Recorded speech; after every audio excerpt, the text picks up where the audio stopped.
আওয়ামী লীগ তো নির্বাচনের রেসেও নাই, দেশেও নাই, আওয়ামী লীগ নেত্রীও নাই, সুতরাং এটা আলোচনার কোনো বিষয় হতে পারে আমরা মনে করি। আর এরকম সন্ত্রাসী কর্মকাণ্ড তো যে আওয়ামী লীগ কেন, যে কেউ করতে পারে।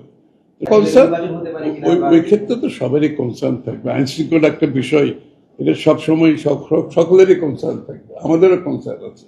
বাংলাদেশের একমাত্র স্মার্ট সিটি বসুন্ধরা এখন আরো নিরাপদ, আধুনিকতায় আরো এক ধাপ এগিয়ে।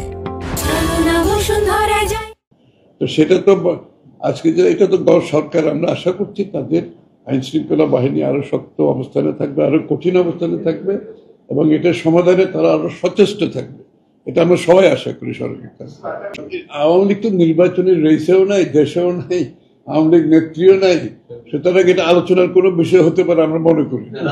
আর এরকম সন্ত্রাসী কর্মকাণ্ড তো যে আওয়ামী লীগ কেন, যে কেউ করতে পারে।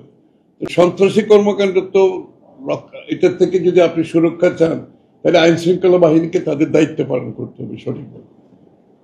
সেটা আসে নাই।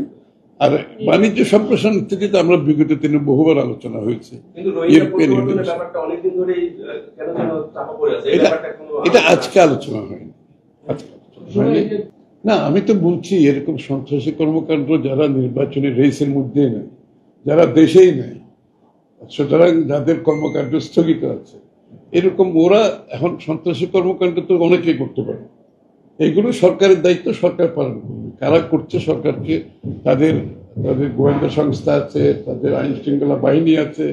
আমরা আশা করছি সরকার আরো বেশি সচেষ্ট থাকবে, আরো ভালোভাবে এই মোকাবেলা করতে হবে। তার মাধ্যমেই আমরা নির্বাচনের দিকে যাব। আর এইগুলো নির্বাচনের আগে কেউ সন্ত্রাসী কর্মকাণ্ডের মাধ্যমে নির্বাচনকে বাধাগ্রস্ত করতে পারবে সেটা বিশ্বাস করার কোনো কারণ। বাংলাদেশের মানুষ অনেক সজাগ, তারা নির্বাচনের অপেক্ষায় আছে।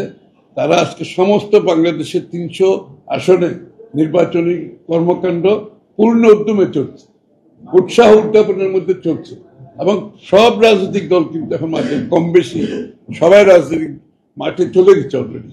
নির্বাচনের কর্মকাণ্ডে সবাই লিপ্ত, এবং ভালোভাবে নির্বাচনী কর্মকাণ্ড প্রতিটি এলাকায় কর্মকাণ্ড এখন এগিয়ে যাচ্ছে। সহযোগিতা করছে, তারা তো নির্বাচন কমিশনকে সাপোর্ট দিচ্ছে, ফাইন্যান্সিয়াল সাপোর্ট দিচ্ছে, সিভিল সোসাইটির সাথে কাজ করছে, দলগুলোর সাথেও কথাবার্তা বলছে, এবং তাদের এখানে আসবে, অবজারভার আসবে, সেটাও তারা সিদ্ধান্ত নিয়েছে। এগুলোর উপর তারা কাজ করছে। নির্বাচন নিয়ে ইউরোপিয়ান ইউনিয়ন খুবই তারা নির্বাচনটা যাতে সফলভাবে হয়, তারা সেদিকে বেশি মনোযোগ।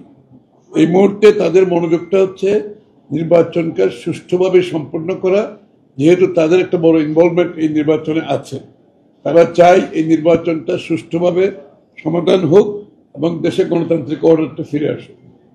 না, আমরা বলেছি, এবং এই 227টা সিট দেওয়ার পরে অনেকটা আমি বলবো গ্রহণযোগ্য সকলের কাছে হয়েছে, এবং আমি মনে করি সব কোটার থেকে যেটা রিপোর্ট আমরা পেয়েছি তারাও মনে করছে যে মনোনয়নগুলো ভালো হয়েছে। বিএনপি যে ধরনের অন্য ধরনের চিন্তা করা হয়েছিল সে ধরনের কিছু হয়নি, বরঞ্চ সাধারণ মানুষের কাছে গ্রহণযোগ্য হয়েছে। আমি বিভিন্ন কোয়ার্টার থেকে যেটা আমরা রিপোর্ট পেয়েছি সবাই সন্তুষ্ট। মাধ্যমে জুলাই স্বীকৃতি বলতে কি আমি তো বুঝতে পারছি। আমরা তো ইতিমধ্যে আলোচনা হয়েছে, ঐক্যমত হয়েছে, সনদ সই হয়েছে, তো এরপরে আর কি বাকি আছে আমাদের তো জানা নেই। এখন যদি এত আলোচনার পরে, ঐক্যমত হওয়ার পরে, সনদ সই হওয়ার পরে আর যে কিছু থাকতে পারে সেটা তো আমাদের আমি ঠিক বুঝতে পারছি না ব্যাপারটা কি।